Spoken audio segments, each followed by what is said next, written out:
Là. Oui, non, mais ça c'est clair, mais les Pissaquets ont viré l'autre parce qu'il n'était pas bon, ils ont mis celui-là. Il fallait s'attendre que dans 6 ans, il allait faire des trucs qui n'allaient pas leur plaire. Hein.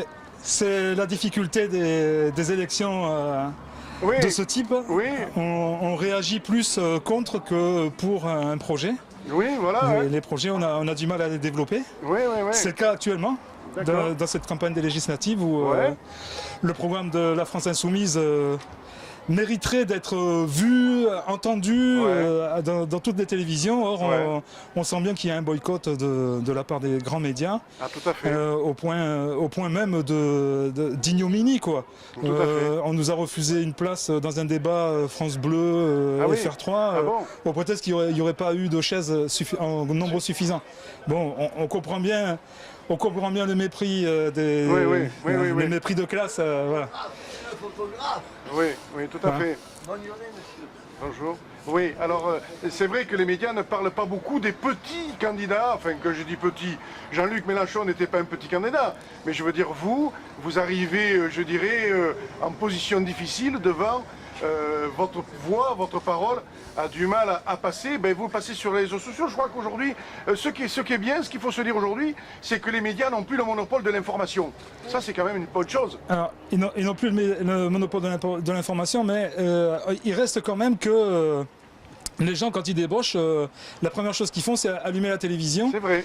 Sur les chaînes d'information en continu. C'est vrai. Et on sait qui détient les chaînes d'information en continu. Ce sont en général des milliardaires. On sait pour qui les milliardaires roulent. Et on sait pourquoi ils ont pris parti pour Emmanuel Macron. Il est clair désormais qu'ils ont joué le jeu des milliardaires, quoi. Et lui, il est là pour finir le boulot entamé par Hollande. Et ils l'ont mis en place parce que lui, sa main ne tremblera pas lorsqu'il s'agira d'abroger le Code du travail et les conséquences d'une abrogation du Code du travail. C'est-à-dire que quand on abroge le Code du travail, on abroge la sécurité sociale, les retraites et toutes les allocations qui découlent du revenu salarié. Voilà. Bien sûr. Donc attention, on est en train de passer dans une phase extrêmement grave. Les discussions qu'on a avec les gens, ils sont surpris de l'attaque, de l'ampleur de l'attaque qui va être menée là cet été. Ils n'ont pas pris la mesure ils ont pas pris la mesure de l'attaque là. Tout à fait. Voilà. Donc ce qu'on peut dire, c'est que oui, pendant 40 ans, les puissances financières ont mené une lutte acharnée. On peut même dire une révolution contre les acquis sociaux.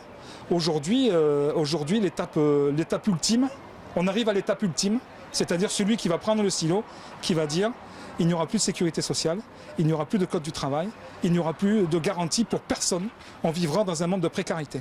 Oui. Je crains hélas que si on ne sait pas mieux organiser les gens, si on ne sait pas mieux s'adresser aux milieux socio-professionnels, hélas, c'est ce qui risque de nous arriver. Qu'est-ce qui a fait que justement Jean-Luc Mélenchon faisait des meetings où il faisait énormément de monde? Qu'est-ce qui a fait que, bon, on dit qu'il a passé à quelques voix, oui d'accord, mais il n'est pas passé.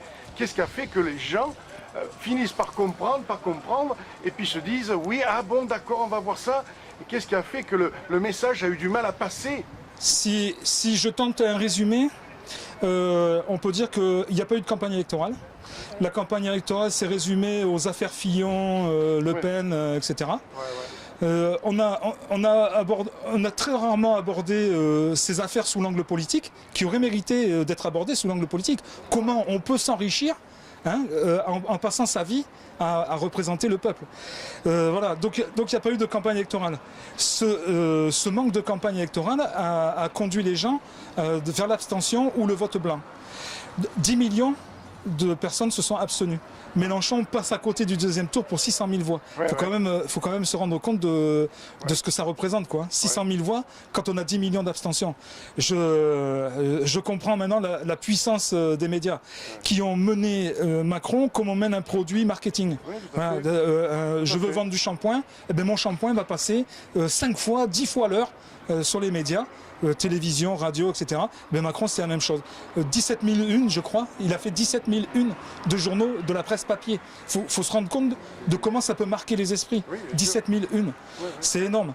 Donc, je crois, hélas, que il faut saluer l'exploit des militants de la France Insoumise qui ont quand même amené à 19,6%. Hein. Depuis 1969, ça n'était pas arrivé. Donc, cette force-là, elle existe et elle est encore présente. Voilà. Il ne faut surtout pas l'abîmer sous des prétextes plutôt futiles, comme on entend quelquefois. Vous auriez dû faire ou Hamon aurait dû faire l'alliance avec vous, vous auriez dû trouver des compromis. Non. Nous, on n'a rien à proposer, nous, hormis l'avenir en commun. Et l'avenir en commun, on garantit que ça, on l'amènera, nous, jusqu'au bout. Si Joanne est élue, elle l'amènera jusqu'au bout. Elle fera des propositions de loi pour une 6e République, contre la remise en cause du Code du travail, contre la remise en cause des acquis sociaux, la sécurité sociale, les retraites, etc. Voilà. Donc le combat continue malgré, je disais à celle qui se présente, Joanne, voilà, je disais à Joanne que malheureusement, malgré tout, je pense que ce qu'il faudra et ce qu'il n'y a pas, ce que je trouve dommage après, une fois que les élections sont passées, on ne voit plus personne aller à la rencontre des gens. Et moi, j'avais une idée de faire comme Coluche, qui avait fait un truc sympa, de mettre un camion avec une caméra dedans et d'aller à l'encontre des gens. Et les gens rentraient dans ce camion, ils donnaient leur coup de gueule. Et on le mettait sur... Ça marchait super bien. Voilà, donc nous avons l'intention de continuer, enfin on existera après les élections évidemment. Les formes de notre existence prendront des formes diverses. Et cette idée de pouvoir faire s'exprimer les gens devant une caméra pour pouvoir dire, voilà, moi, alors ici, enfin je sais pas si tu tournes un peu dans le coin, là c'est la menace qui pèse sur le quartier puisqu'ils veulent refaire le quartier, etc. Ils parlent de supprimer les tours, donc les gens sont un petit peu opposés à ça. Et faut que les gens, puisque personne ne les entend, ceux qui sont censés les représenter ne les entendent pas. C'est quand même extraordinaire. Donc nous on va leur donner ces moyens, cette possibilité de dire, ben voilà, nous on va collationner ça, et puis demain sur une chaîne YouTube par exemple, on vous fera passer et vous passerez, vous existerez pendant les quelques minutes que vous aurez utilisées, qu'on vous aura accordé. Voilà, nous continuerons à vivre comme ça. C'est ce que je me rends compte quand je fais des reportages à travers, où je donne la parole à mes concitoyens, et les gens ont envie de parler, et les gens viennent nous interpeller pour prendre la parole. Alors, je crois qu'il y a un besoin de donner la parole justement à ces gens-là qu'il n'y a pas. Et moi, j'avais envie de continuer et de trouver un mode de moyen d'aller dans les quartiers, dans les petits quartiers pauvres, et d'aller justement implanter cet outil d'information que nous avons, parce qu'aujourd'hui, je disais à... Ça y est, j'ai reperdu son nom. Joanne, merci Joanne. À Joanne. À chaque fois qu'il dira, je disais Voilà, Joanne, je disais à Joanne que justement, les médias n'ont plus le monopole de l'information, et cette information peut être véhiculée par les réseaux sociaux, et les médias en sont conscients de ça, de cette potentialité qu'ils perdent. Ils arrivaient à les maintenir, maintenant ils ne peuvent plus les maintenir puisque les réseaux sociaux ont remplacé ces médias qu'il y avait, France 3, ainsi de suite, pour ne pas les nommer, toutes ces chaînes-là. Enfin, moi je trouve qu'on ne se sert pas assez de ces outils, servons-nous de ces outils pour passer l'information. Alors, comme tu le dis, c'est un outil, ce ne sera pas le seul outil qu'on utilisera. Le meilleur des outils, c'est ce qu'on fait là. C'est la rencontre avec les gens, quand ils ont des doutes, quand leur exaspération les pousse à l'abstention. Ils revendiquent l'abstention. Et là nous, notre combat, c'est de leur dire ne vous trompez pas. C'est pas l'abstention qui vous fera entendre, qui fera que vous serez entendu. C'est au contraire investir le champ politique. Et investir le champ politique, c'est d'exiger, quand on a du travail, d'exiger de son patron qu'il rende l'argent qu'il a pris. Il faut quand même imaginer que le président de Sanofi s'est augmenté de 66%. 66%. Et dans le même temps, il explique à ses salariés qu'il faut se réorganiser, qu'ils sont trop nombreux, donc il a supprimé 5000 emplois. On est en train de parler de 600 emplois supprimés d'ici 2018. On ne peut pas continuer comme ça. C'est pas possible. Aujourd'hui, il faut que les choses soient posées clairement. À quoi ça sert de travailler? Est-ce qu'on peut imaginer que des gens puissent travailler toute leur vie juste pour servir les actionnaires, qui eux, on le sait, ont un appétit insatiable, quoi. Gargantua est un petit garçon à côté d'eux, quoi. Tout à fait. Voilà. Donc nous, cette société-là, on la refuse. Il faut qu'on puisse expliquer aux gens que contrairement aux idées véhiculées par les grands médias, ben oui, un autre monde est possible. Un monde où on peut vivre en paix, où on peut s'éduquer, où on peut s'instruire. Et c'est normal de pouvoir exiger de l'instruction. C'est normal de pouvoir exiger d'être instruit. Voilà. Et de faire autre chose que de travailler toute sa vie. Et de passer sa vie à crever au boulot, etc.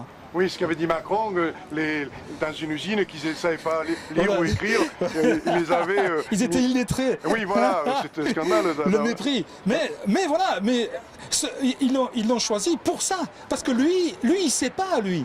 Lui, il est sorti des grandes écoles, il a de suite été embauché chez Rothschild. Rothschild, on fait pas de social chez Rothschild. Chez Rothschild, on sert les actionnaires. Et ils l'ont propulsé au devant de la scène pour ça. Parce que lui, les seules mains qu'il a serrées de travailleurs, c'est là pendant la campagne électorale. Oui, il n'a jamais rencontré de travailleurs. Lui, on lui a dit, il va falloir que tu passes par cette étape-là. Donc il allait serrer les mains, etc. Il ne comprenait pas ce que les gens lui disaient, etc. On voyait qu'il était gêné, il s'essuyait les mains après, etc.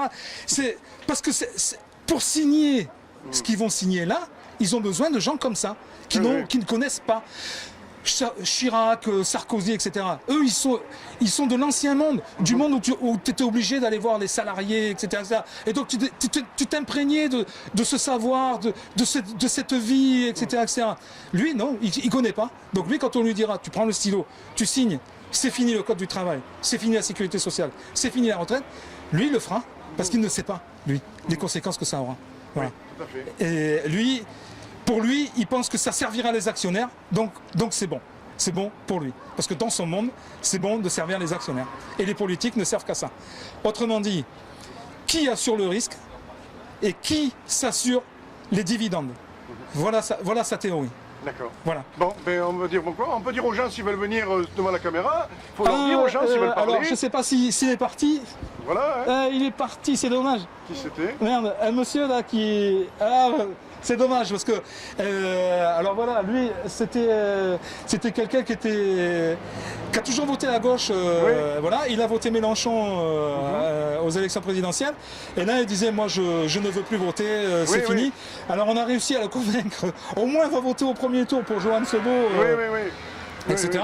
Donc il a promis qu'il allait voter pour Johan Sebeau, mais il voulait expliquer pourquoi il ne voterait plus. Oui, mais ça serait intéressant. En quoi les politiques l'ont trahi. Il a raison. Moi je dis, ils ont raison. Seulement ils se trompent de combat. C'est vrai que c'est pas évident de mettre des gens devant la caméra. Coluche l'avait fait. C'était dans un camion. C'était super ce qu'il avait fait. Oui. Et ce que les gens disaient, c'était vraiment génial. Ah oui, non, mais c'était marrant ce que les gens disaient. Il y avait un peu de tout. La façon qu'ils avaient de le dire, c'était. Voilà. Et puis on sentait que ça sortait de là. Oui. Ils étaient dans un truc bien, ça les gênait pas. Enfin, ils n'étaient pas devant du monde, ça pouvait permettre de... Voilà, exactement. Tout à fait. C'était eux qui se parlaient devant leur miroir. Mais c'est vrai quand ils se voyaient, mais je ne sais pas comment ils l'avaient appelé, et moi j'ai cette idée de construire ça avec un camion, pour l'instant je n'ai pas trouvé, mais dès que je peux trouver... Mais absolument, mais tu peux compter sur nous, c'est le genre de truc... Oui, c'est Paris Match, mais prenez la parole si vous voulez la prendre. Vous voulez parler? Hein? Non, on n'est pas abonné, on est abonné on est abonné aux citoyens. Voilà. Vous étiez abonné à Voici. Voici, c'est pas Non, on n'est pas abonné à Voici. Nous voici, on est là, nous voici. Bon anniversaire pour vos 18 ans. Ah, c'est gentil. Ah, merci, c'est gentil. J'en ai un peu plus, mais c'est pas grave. J'en aurai 65 le 21 octobre.